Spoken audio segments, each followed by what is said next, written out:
What is an influencer? Where did this word come from? I can't stand this word. It's like ceasefire. I can't stand that word, Mr. Producer. Victory is what I like. That's a word I like. Victory. But an influencer, what does that mean? It's like progressives. They go, oh, we're progressives. No, you're not. You're Marxists. I'm an influencer. With whom? Even saw Mike Pence got in on the game. And they need to release everything in the Epstein files. You know, Mike Davis, he put out a really great post, and I will get to that in a little bit. We're not going to spend all day on this, that's for sure. But there's this guy on CNN. He's their data guy, Harry Enton. This guy makes poll numbers and data numbers exciting. But he's also a pro. He calls it as he sees it, even over at the Constipated News Network. And I want you to listen to what he has to say. Now, we've had 2 weeks, 3 weeks of this Epstein stuff. We have people pounding themselves on the chest saying, I've told the president he has to do this. I told the president he has to do that. He's got to do this. He's got to do that. The base is really angry with the president. Really angry with the president. We've got to discuss these things. We're really going to dig into this stuff. We got to...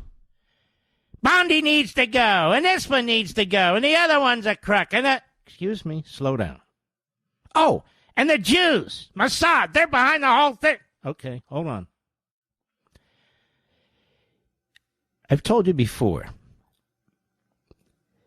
you, the American people, Mr. and Mrs. America, are to be treated with respect. You deserve respect. If you're going to take the time to listen to some podcaster, whether they use subscriptions or whether they do hits or clicks or whatever they do, if you're going to take the time to watch a television program or listen to a radio program, if you're going to take the time out of your life where you can be doing 1,000 other things, then you should be treated with respect, not manipulated, not talked down to, not fear-mongered to. What is this influencer stuff? What does that mean? That they have this incredible influence on you, Mr. and Mrs. America? You don't even know who 98% of these people are, nor should you, because they don't matter. So they've created this other world on the internet and social media, this other world, where they interview each other, where they post each other's interviews, where they think they're God's gift. Most of them have accomplished absolutely nothing. Most of them have done absolutely nothing for the country. But they know how to put together seminars and organize stuff. They know how to interview each other and get headlines on Mediaite and the Drudge Report. And they work very closely now with the left-wing media, the Democrat Party media that hates your guts. They're literally exposing themselves. It's not a very pretty picture either. I want you to listen to this gentleman, Harry Enton, and at CNN, and they have new poll numbers. And it's not just them, all the polls. And you know what they're showing, Mr. Producer? That since all this brouhaha that's been created and the manipulation attempts against you, aimed at you, targeting you, President Trump's ratings among Republicans have gone even higher. They're like at 90%. They've gone higher. It reminds me of when President Trump made the bold decision to bomb those nuclear sites in Iran. Remember all that? 5 weeks of attacks on him. Me, of course, but 5 weeks of attacks. 94% of MAGA Republicans supported what he did. 94%. You can't do better than 94%. There's no better than 94%. And now 90% of Republicans back Donald Trump. And the media and the lefties and the Democrats and now these influencers, as my wife calls them, and I think I'll call them now, these de-influencers, have no impact. As a matter of fact, the impact is the opposite of what they're hoping for. I want you to listen to this. It's very important. These are facts. This is information.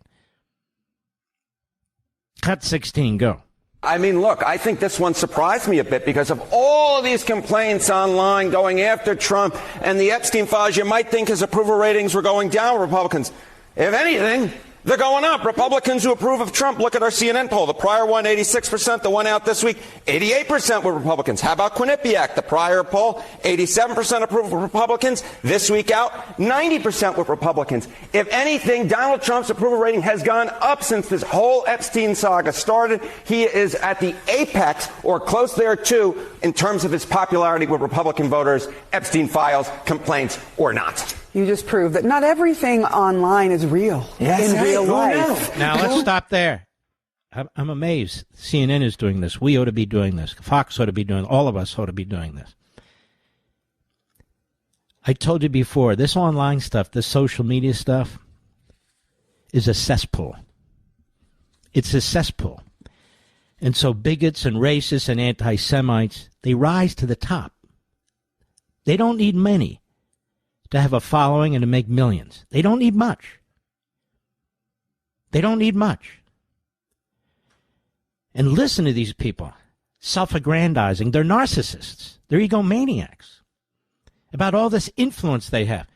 They have no influence. None. They have no influence. I told you yesterday, Donald Trump got elected president because Donald Trump got elected president. It had nothing to do with these self-anointed, self-identified influencers. They did it. No podcaster. I don't care how big they are. You elected Donald Trump. You wanted Donald Trump. It didn't matter what these Lilliputians or these reprobates had to say. And it doesn't matter today what they have to say. Because you know he's doing the things that need to be done to save this republic. From the border, from the economy, to the military, deportation, supporting the cops, cutting taxes. You and I know that but for Donald Trump, this country would be dying. Can you imagine? And we're going to let some punk ass with a microphone and a video tell us what to think? Whatever happens to the Epstein matter, happens to the Epstein matter. It's not going to determine whether we're a free country, whether the economy is robust, whether we can deport criminals. Nothing. Zero. Go ahead, Mr. Producer. Amazing. Twitter and X are not reality. Is there any reason that you can find that this hasn't... You understand what he's saying? Because he's correct. Social media is not reality. It's not. Now, it can be a good livelihood, a good career for these de-influencers. I got it. They can get very wealthy off it. I got it. But what did I explain to you last week and the week before? They have to get increasingly radical, increasingly extreme in order to draw attention to themselves. They've got to draw attention. They've got to have eyes and hits and clicks and subscribers. They've got to draw attention to themselves any way they possibly can. They monitor it not only on a daily basis, on an hourly basis. And so they're not focused on 330 million Americans. They're focused on maybe 1 million Americans, maybe 5 billion Americans, whatever it is. And then you have these websites like Mediocrite or the Sludge Report. They're not focused on 330 million Americans either. They just need enough hits and views and so forth and so on to make their business profitable. That's it. There's a whole underworld going on here. They call it new media. We hope that new media would be better, but big aspects of new media are even worse. They're even worse. They have ridden Donald Trump. Ridden Donald Trump. They've held on to his suit jacket so they can be noticed. so they can be noticed. They're trying to exploit him. They claim that they're responsible for his victory and that he is answerable to them, meaning you and I are answerable to them. No, we're not. Not with these punk asses. No, we're not responsible to them. We don't answer to them. I want to play this from the top, then we're going to move on. But this is very, very important. Start at the top. Cut 16, please go. I mean, look, I think this one surprised me a bit because of all of these complaints online going after Trump and the Epstein files. You might think his approval ratings were going down, Republicans. If anything, they're going up. Republicans who approve of Trump, look at our CNN poll. The prior one, 86%. The one out this week, 88% were Republicans. How about Quinnipiac? The prior poll, 87% approve of Republicans. This week out, 90% were Republicans. And keep in mind, these are not friendly pollsters. CNN and Quinnipiac. They're not. They're not friendly to Trump or Republicans. Go ahead. Approval rating has gone up since this whole Epstein saga started. He is at the apex or close there too in terms of his popularity with Republican voters, Epstein files, complaints or not. You just proved that not everything online is real in real life. Who knew? Amazing. Twitter and X are not reality.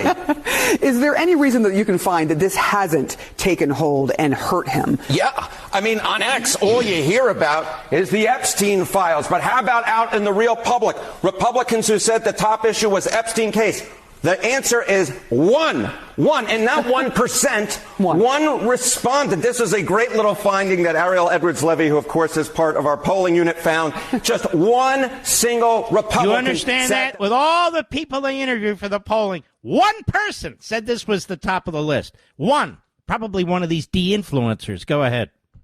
Problem is, in fact, the Epstein case. Not much of a surprise that, therefore, Donald Trump's approval rating has not suffered with Republicans because of the Epstein case. Because the bottom line is most Americans say it's not high up on their priority list. And this is how we lose a midterm election if we don't focus on the Trump victories.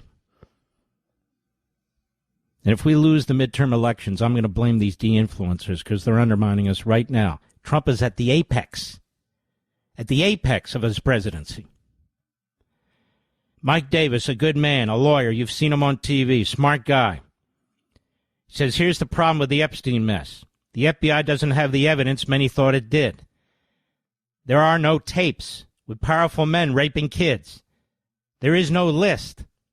Epstein's Rolodex is already public, by the way. This is him.